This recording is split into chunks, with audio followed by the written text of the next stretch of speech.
Everyone, how are you? I hope you all are fine.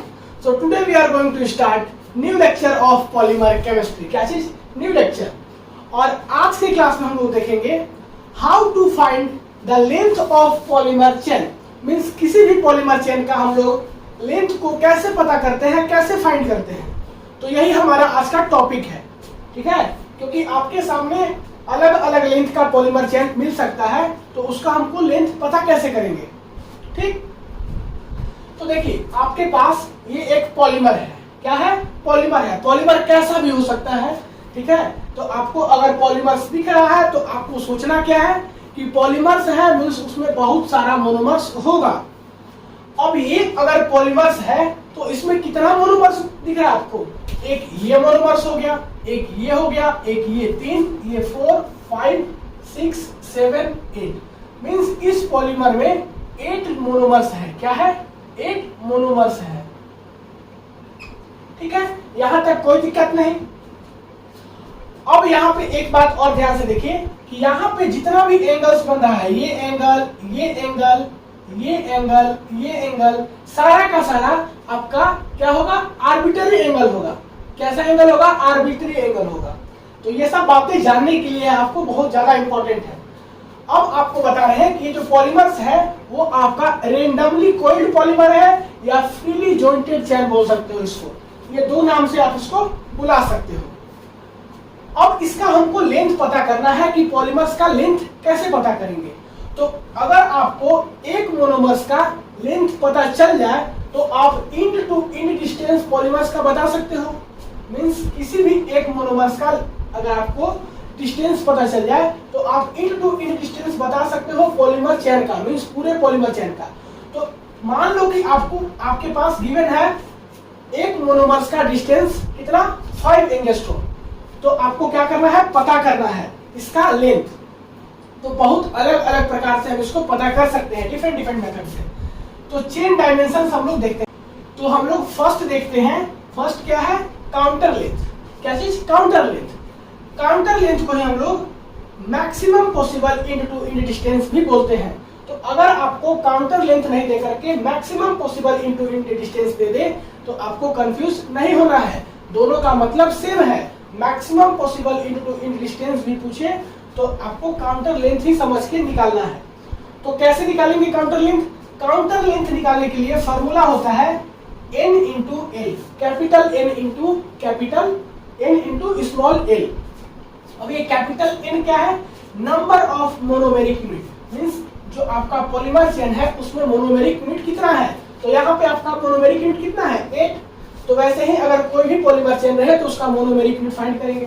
Second, उसका length of one monomeric unit. Means उस polymer chain में किसी एक monomeric unit का length कितना है, उसका डिस्टेंस कितना है.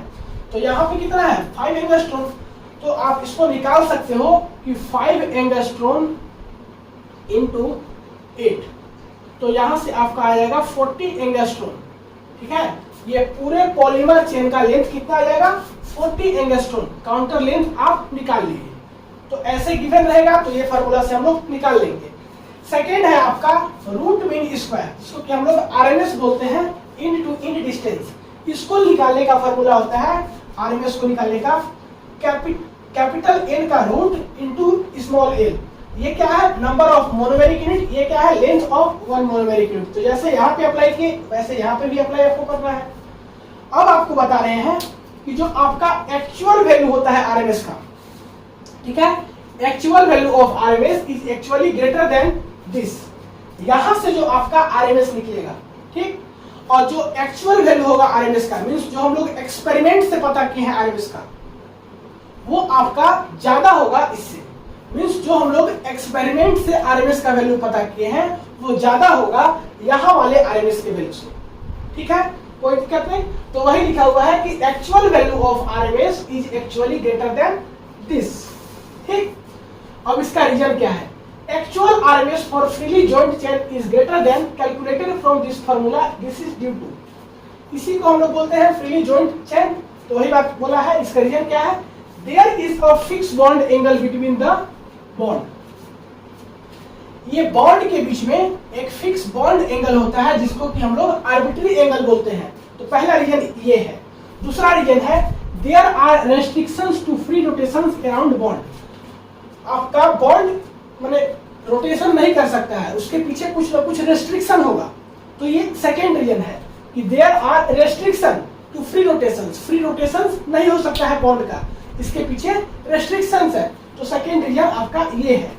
और भी मेथड्स है आपको इसका लेंथ को पता करने का, जैसे कि रेडियस ऑफ जाइरेशन, ठीक है, मोस्ट प्रोबेबल रेडियस, तो वो सब अभी हम लोग अभी देखेंगे। तो यहाँ तक वीडियो को पॉज करके नोट कीजिए, आगे देखते हैं, मिटाएंगे। चलिए मिटाते हैं 1 2 3, वीडियो को पॉज करके नोट कीजिए, मिटा दे।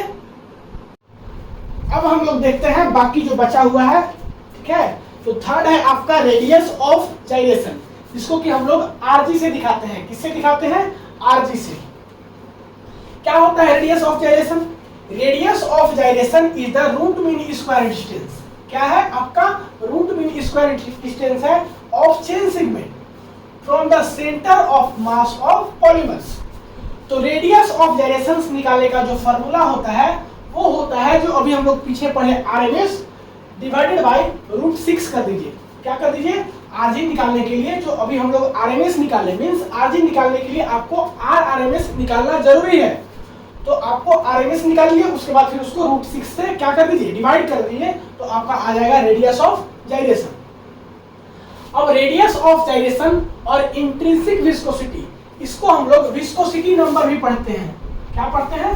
विस्कोसिटी नंबर बोलते हैं। तो अभी हम लोग जस्ट पीछे पढ़े थे, जब हम लोग क्या पढ़ रहे थे? विस्कोसिटी एवरेज मोलर मास पढ़ रहे थे, तो वहां विस्कोसिटी पढ़े थे। तो ये आपका क्या है? इंट्रिंसिक विस्कोसिटी, और इसी को हम लोग एक और नाम से जानते हैं, दैट इज की विस्कोसिटी नंबर। तो विस्कोसिटी नंबर तो आपका, इसको हम लोग दिखाते हैं n से, ये आपका डायरेक्टली प्रोपोर्शनल होता है आरजी क्यूब से। किससे? आरजी का होल क्यूब, आरजी का क्यूब मींस रेडियस ऑफ जाइरेशन का क्यूब डिवाइडेड बाय ईटा। इसको आप लोग ऐसा ही बोल सकते हो कि जो आपका इंट्रिंसिक विस्कोसिटी होता है वो डायरेक्टली प्रोपोर्शनल होता है आरजी क्यूब, ठीक है।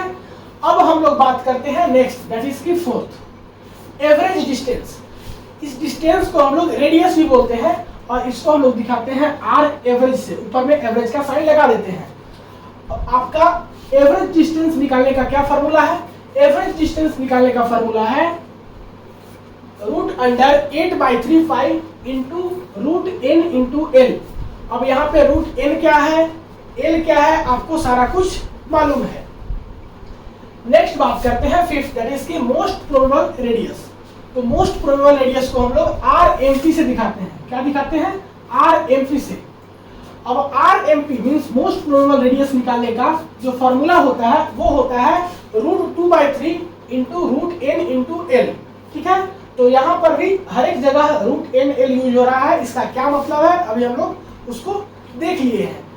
तो उम्मीद करते हैं कि आज की क्लास का सारा बातें आपको समझ में आ गया होगा। वीडियो को पॉज करके आप इसको नोट कर लीजिए। लास्ट क्लास जो है आपका होगा अगला क्लास, उस क्लास में आपका पॉलीमर केमिस्ट्री अच्छा से कंप्लीट हो जाएगा। उसके बाद फिर हम लोग 2-3 क्लास रखेंगे न्यूमेरिकल के लिए। तो अगला क्लास लास्ट होगा, उसमें हम लोग पॉलीमर केमिस्ट्री डिस्कस कर लेंगे। तो मिलते हैं अगली क्लास में, तब तक के लिए पढ़ाई करते रहिए। All the very best. Video को पॉज करके नोट कर लीजिए।